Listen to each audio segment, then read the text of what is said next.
ভাজা,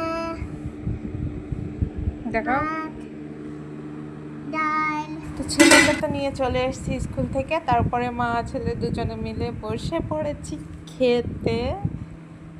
আর তোমাদের তো প্রথমে দেখিয়ে দিল যে কী কী আছে, এবং মাছ খাওয়ার মাঝ পথে মানে অর্ধেক খাওয়ার পরে আমি ভেজে আনলাম কিছু পকোড়া, যেমন ভেন্ডি নিই আর হচ্ছে কলার পকোড়া। এবার আমি ভেন্ডি দিয়ে বানিয়েছি, কী নাম দেবো জানি না, তাই ভেন্ডিনি বলে দিলাম।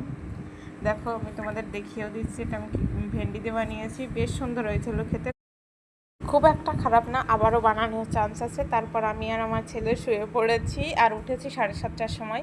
আমার চোখে মুখের অবস্থা দেখো, 7:30টার সময় আমি সন্ধ্যা দিয়ে রান্না করেছি।